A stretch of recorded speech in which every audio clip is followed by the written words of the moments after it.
Thân chào cả nhà, không nên xem chùa đâu đó. Nhớ đăng ký, like, comment để ủng hộ team nha. Các bạn có thấy tờ thông báo mở khóa trên cửa không? Nếu có, bạn phải cẩn thận.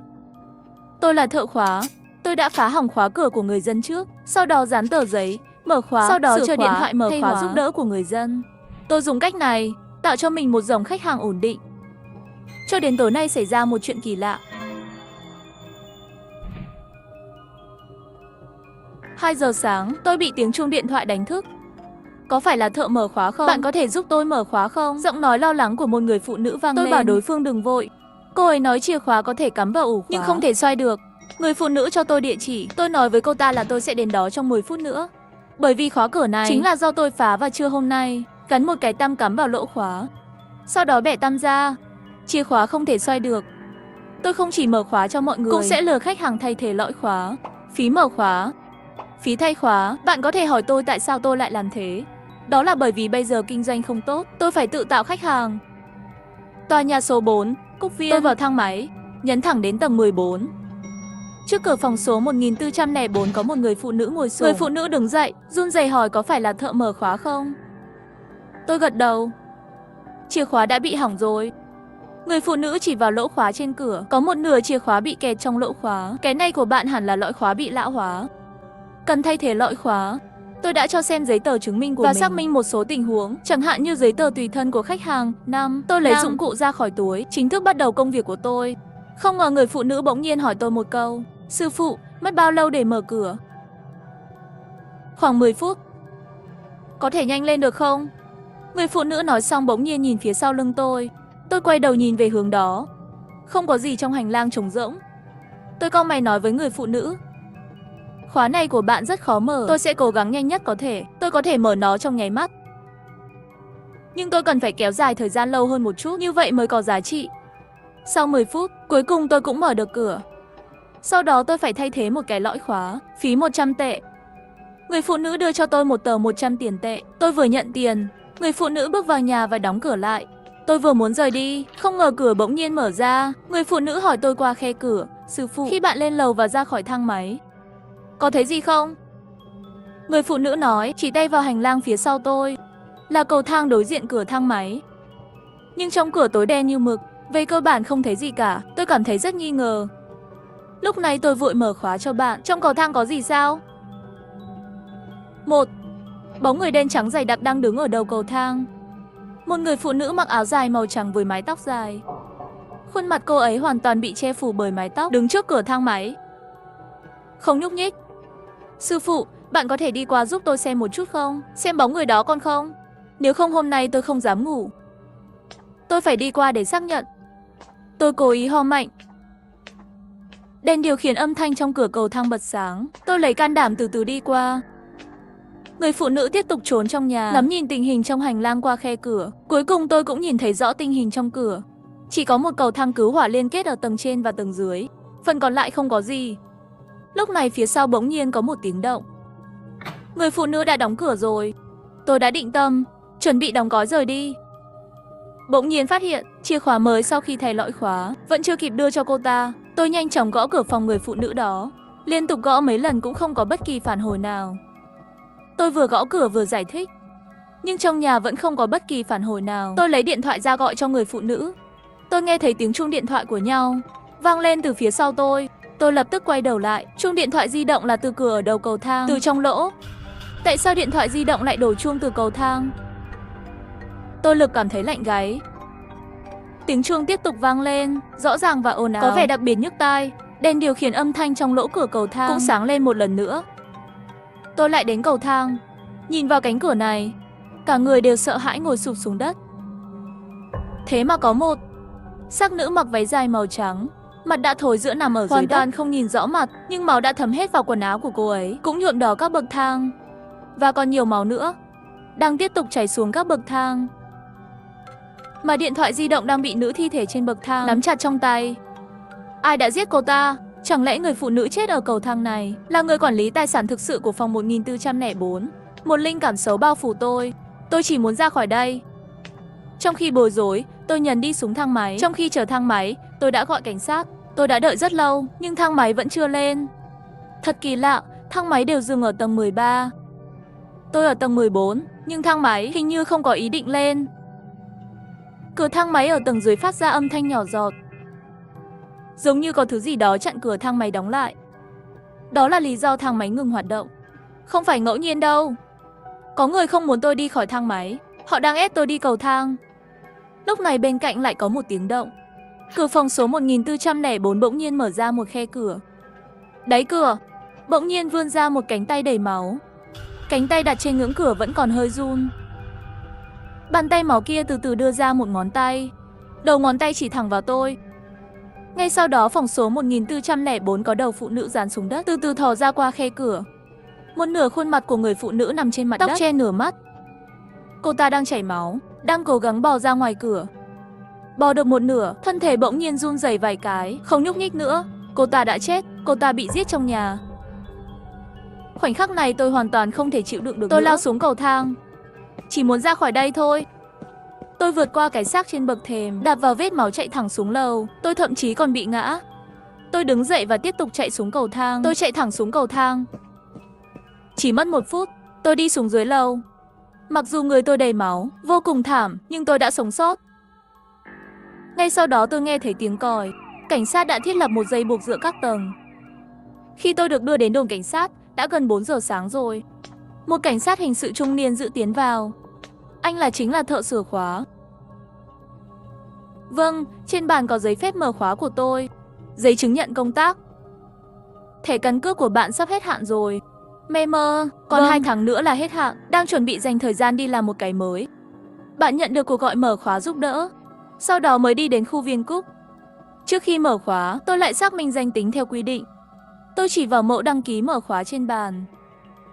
Rốt cuộc ai mới là chủ nhà 1404? Tôi muốn biết liệu nhà mà tôi mở khóa có phải là người không? Xin lỗi, tạm thời còn không tiện tiết lộ. Khóa cửa phòng 1403 có vấn đề gì? Tại sao không mở được? Nguyên nhân do cửa bị lão hóa, một cái khóa có tuổi thọ. Đội trưởng gật đầu, sau đó lấy ra một cái lõi khóa từ trong túi. Lõi khóa này là từ túi dụng cụ của bạn. Đây là khóa mà bạn đã khóa cửa từ phòng 1404. Lõi khóa cũ đã được thay thế. Lõi khóa này vẫn tốt. Lõi khóa cũ đâu? Chưa bị hỏng hoàn toàn. Chúng tôi cũng sẽ đề nghị khách hàng đổi một cái mới, tránh xảy ra sự cố lần nữa. Đội trưởng lại lấy ra một thứ từ trong túi. Hóa ra là nửa miếng tăm. Cậu biết cái này không? Đây là chúng tôi nhặt được ở hiện trường. Đội trưởng lấy ra một cái điện thoại di động từ trong túi. Quên đi, không vòng vo với anh nữa. Nhìn cái này xem. Đội trưởng nói xong đặt điện thoại di động trước mặt tôi.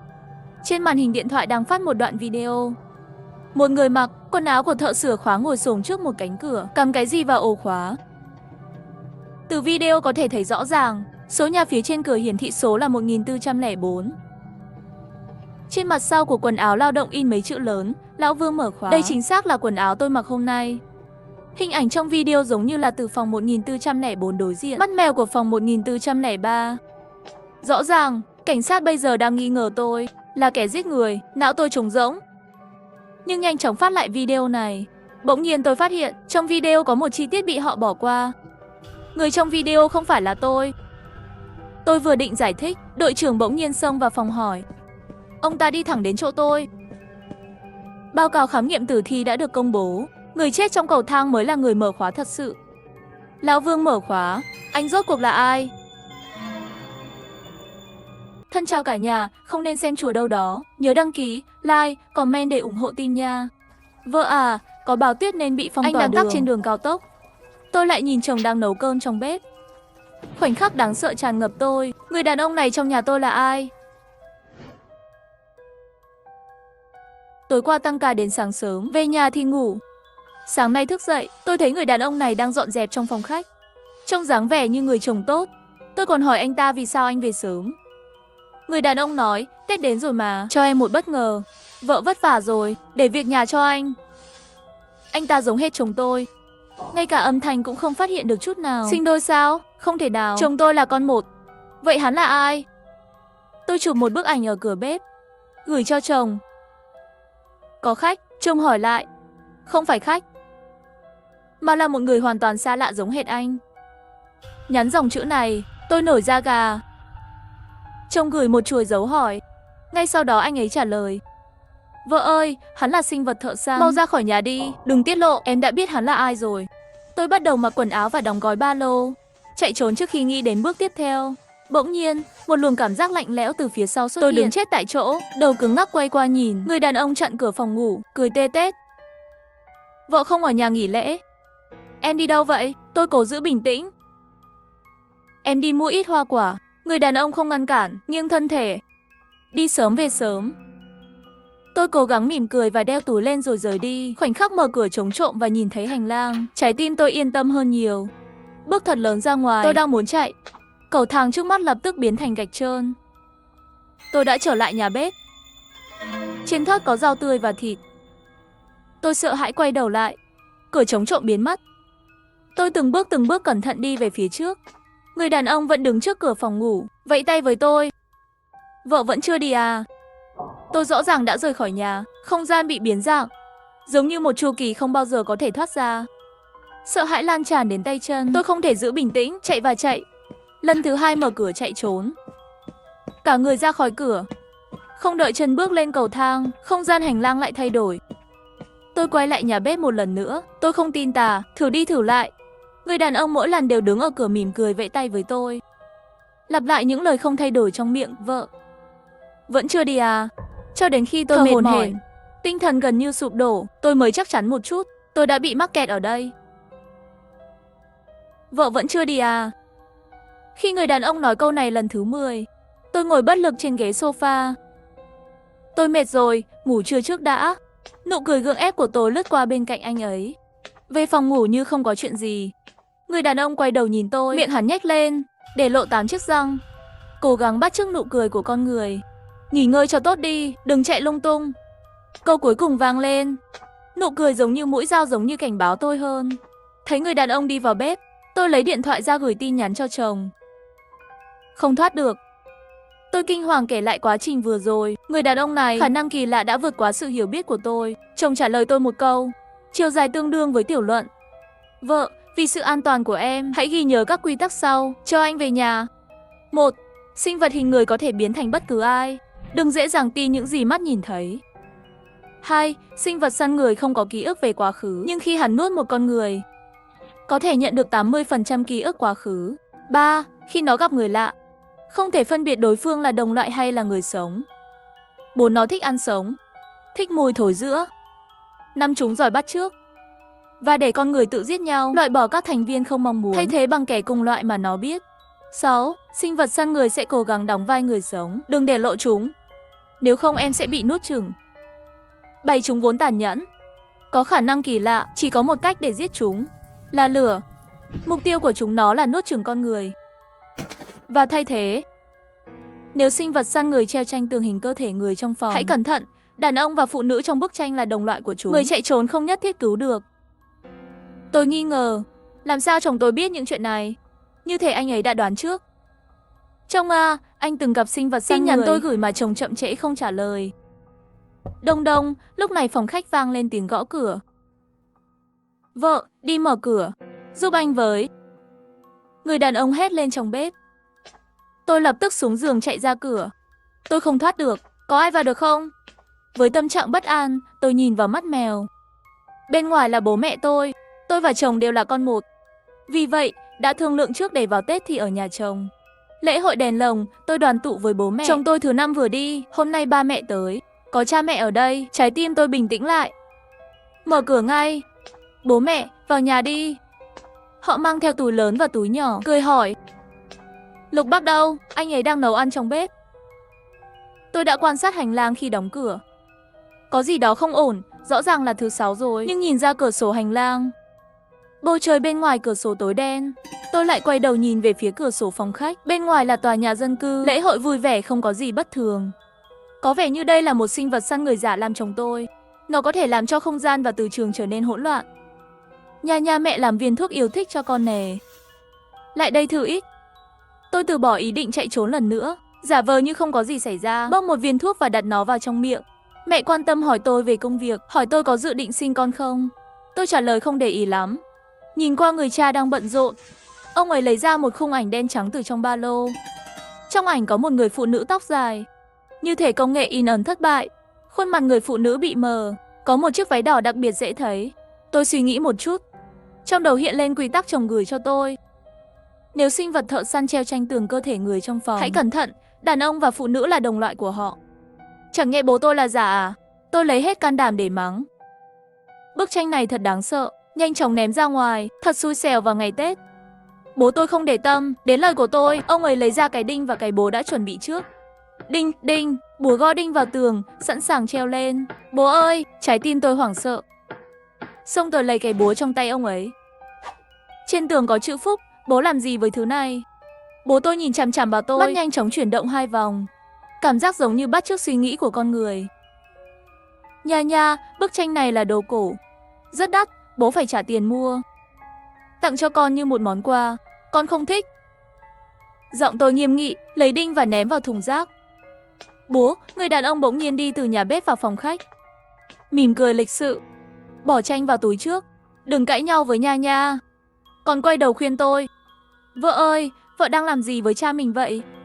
Cùng bố mẹ xem tivi đi, bữa ăn sắp xong rồi.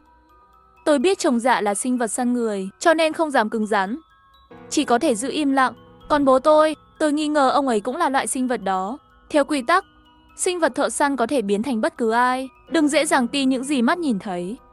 Sinh vật thợ săn không có ký ức về quá khứ, nhưng khi chúng nó nuốt chửng một con người, có thể nhận được 80% ký ức quá khứ. Tôi cần kiểm tra một chút. Bạn học trung học của con Tiểu Lý, cô gái luôn đến nhà chúng ta chơi. Cô ấy kết hôn ở nước ngoài rồi, mùa xuân không về. Con đã không gặp cô ấy trong gần 2 năm, khá nhớ cô ấy. Mẹ tôi thở dài. Bố mẹ cô gái đó đã ly hôn, lại tái hôn sinh con. Nó về quê còn xấu hổ hơn, không bằng ở bên ngoài đón năm mới vui vẻ. Tôi quay đầu hỏi bố tôi. Bố và bố của Tiểu Lý đi làm cùng một đơn vị. Bố anh ấy thế nào rồi à? Tiểu Lý kết hôn không gửi tiền. Người vợ thứ hai của ông ta sinh con gái hay con trai?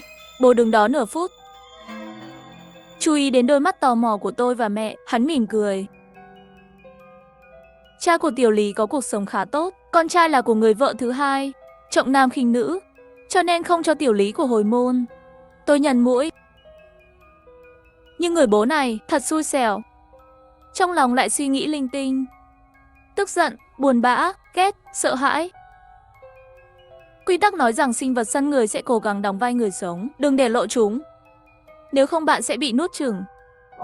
Người cha giả này đóng vai bố tôi, cố gắng hết sức để trả lời câu hỏi của tôi. Dường như câu trả lời không có sai sót, thực ra sự thật không phải như vậy. Người vợ thứ hai vẫn sinh là con gái. Nó có thể chiếm được 80% ký ức quá khứ, 20% những gì đã quên chắc chắn không liên quan gì đến bản thân người bị ăn. Toàn chuyện không quan trọng. Tôi thông qua thử thách, đưa ra một kết luận tàn nhẫn. Bố tôi có thể đã bị sinh vật đó ăn thịt. Thân chào cả nhà, không nên xem chùa đâu đó. Nhớ đăng ký, like, comment để ủng hộ team nha.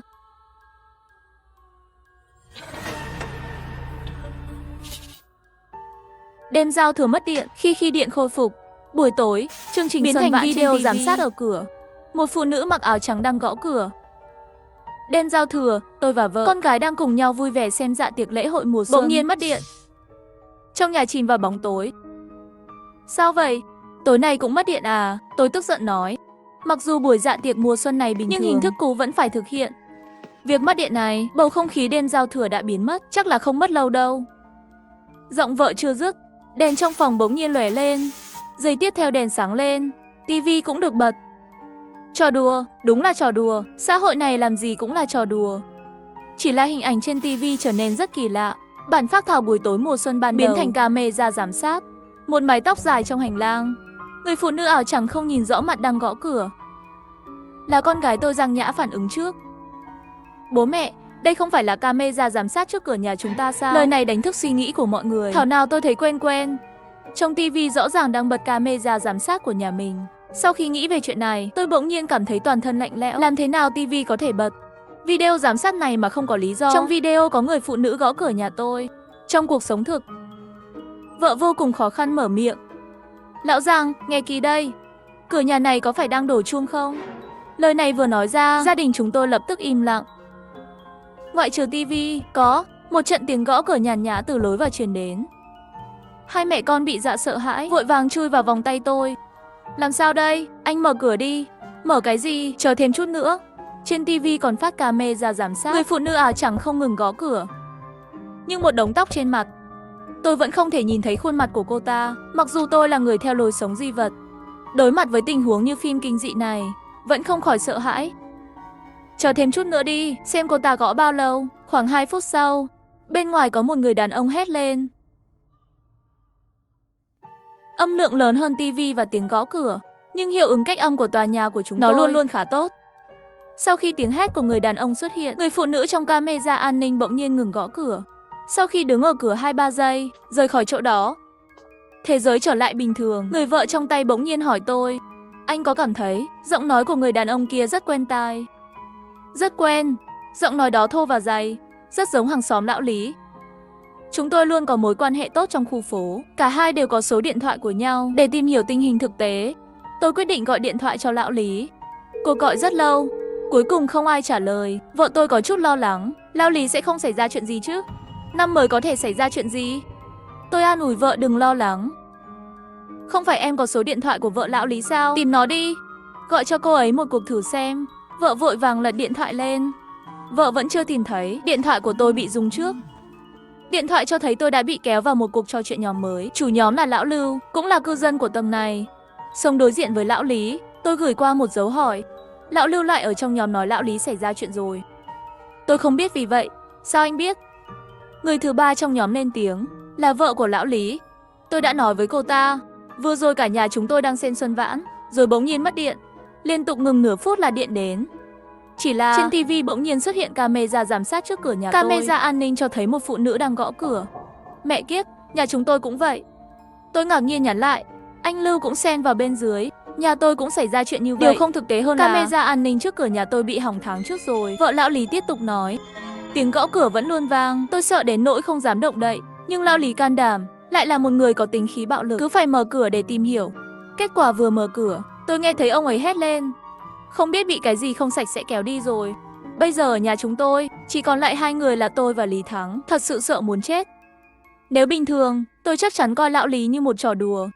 Dù sao hai vợ chồng anh ta cũng chưa bao giờ hòa hợp lắm. Nhưng tối nay tôi đã tự mình trải nghiệm. Tôi nghĩ vợ lão Lý không nói dối. Vậy bây giờ đã gọi cảnh sát chưa? Lão Lưu lại nói chuyện. Tôi muốn báo nhưng điện thoại không gọi được. Cái gì? Gọi cảnh sát cũng không gọi được. Tôi cũng thử rồi nhưng cũng không gọi được. Không những gọi cảnh sát cũng không gọi được, các điện thoại khác cũng không gọi được. Điện thoại của con trai tôi cũng không kết nối được. Tôi nhìn về phía Giang Nha, con tôi cũng đang buồn bã điều chỉnh cài đặt mạng. Tiểu Nha, điện thoại của con không có mạng phải không? Sao bố biết? Rõ ràng có wifi, chỉ là không lên mạng được. Vợ tôi cũng ở bên cạnh. Của em cũng không thể lên mạng được. Nhưng tại sao tôi có thể nói chuyện với họ? Lúc này vợ lão Lý mở miệng. Nhà tôi cũng không gọi được điện thoại, không lên mạng được. Nhưng tôi có thể liên lạc được với mấy người. Chỉ có thể liên hệ với chúng tôi. Tôi không hiểu. Đúng vậy, điện thoại của tôi chỉ có thể gửi cho bằng tin nhắn và cuộc gọi, còn lại không thấy gì cả. Lạ thật. Tôi đã thử điện thoại của mình, lại phát hiện đúng như lời vợ lão Lý nói. Trò chuyện trong nhóm có thể, gửi riêng cho họ cũng được. Nhưng gọi cho người khác, hoặc lên mạng làm những việc khác thì không được. Nhà ai có thể thu nhận? Hai mẹ con chúng tôi. Tôi không nói chuyện trong nhóm, mà là chọn nói chuyện riêng với lão Lưu. Lão Lưu, làm sao bây giờ? Cái gì mà làm sao bây giờ? Có nên thu nhận chị Lý không? Anh nói cái quái gì vậy? Người ta bây giờ mồ côi góa phụ, chắc chắn phải giúp. Không phải là tôi không muốn giúp, chỉ là đêm nay thật kỳ lạ. Tôi không dám mở cửa. Tại sao anh lại như vậy? Đừng quên, tối nay ba nhà chúng ta đều xảy ra chuyện tương tự. Có lẽ chúng ta là châu chấu trên cùng một sợi dây. Giúp người khác có thể là giúp chính mình. Lời nói của lão Lưu khiến tôi không nói nên lời. Vì vậy chúng tôi quyết định cùng nhau đến nhà lão Lý, để chị Lý và con trai Lý Thành đến nhà lão Lưu ở một đêm. Sau khi cho vợ xem lịch sử trò chuyện, cô ấy lo lắng. Không sao đâu, anh đi với lão Lưu đi hẳn là không sao. Cứ ở nhà chờ anh, đừng mở cửa. Tôi đã đợi trước khi ra ngoài, cho đến khi tôi nghe thấy tiếng những ngôi nhà khác mở cửa, tôi mới dám mở cửa đi ra ngoài. Đồ ngu ngốc. Lão Lưu nhìn tôi một cái, chỉ tiếc rèn sắt không thành thép. Hành lang yên lặng, chỉ có âm thanh tiếng điện thoại không biết ở đâu rung không ngừng. Trên mặt đất không có dấu vết đánh nhau kéo lê. Cửa nhà lão Lý mở một nửa, không có động tĩnh.